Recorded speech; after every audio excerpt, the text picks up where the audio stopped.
নমস্কার। শুভ নববর্ষের শুভেচ্ছা, প্রীতি ও ভালোবাসা জানালাম আমার সকল বন্ধুকে। আমার আজকের নিবেদন কবি জয় গোস্বামীর লেখা মেঘ বালিকার জন্য রূপকথা।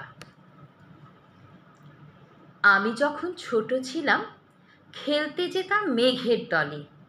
একদিন এক মেঘ বালিকা প্রশ্ন করল কৌতূহলে, এই ছেলেটা, নাম কি রে তোর? আমি বললাম, ফুসমন্তর। মেঘ বালিকা রেগে আগুন, মিথ্যে কথা, নাম কি অমন হয় কখনো? আমি বললাম, নিশ্চয়ই হয়, আগে আমার গল্প শোনো।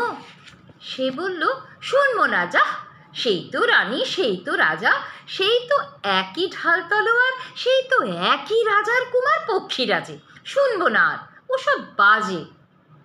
আমি বললাম, তোমার জন্য নতুন করে লিখবো তবে? সে বলল, সত্যি লিখবি? বেশ, তাহলে মস্ত করে লিখতে হবে, মনে থাকবে, লিখেই কিন্তু আমায় দিবি। আমি বললাম, তোমার জন্য লিখতে পারি এক পৃথিবী। লিখতে লিখতে লেখা যখন সবে মাত্র 2-4 পাতা, হঠাৎ তখন ভূত চাপলো আমার মাথায়। খুঁজতে খুঁজতে চলে গেলাম ছোটবেলার মেঘের মাঠে। গিয়ে দেখি চেনা মুখ তো একটিও নেই এ তল্লাটে।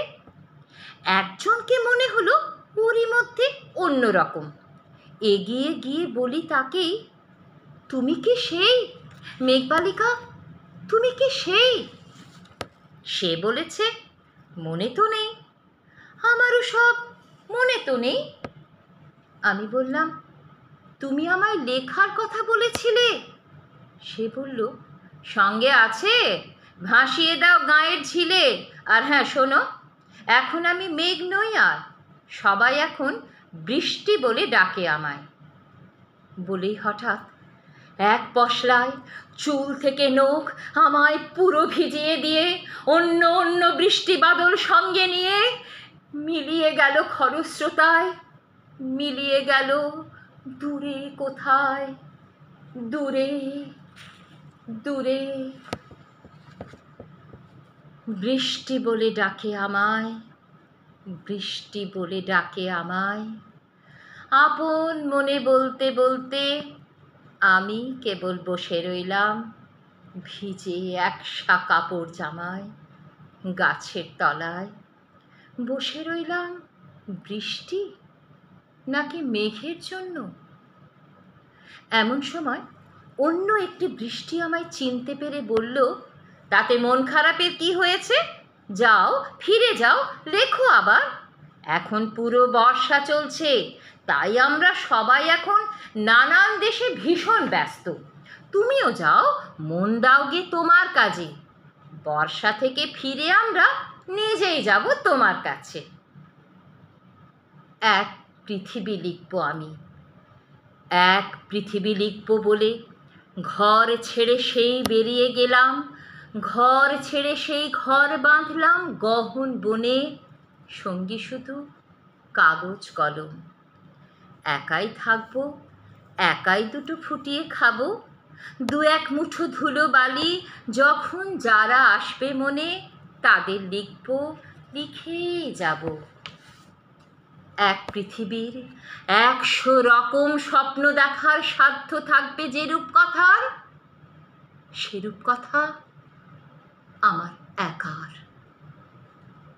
ঘাড় গুঁজে দিন লিখতে লিখতে, ঘাড় গুঁজে রাত লিখতে লিখতে, মুছেছে দিন, মুছেছে রাত।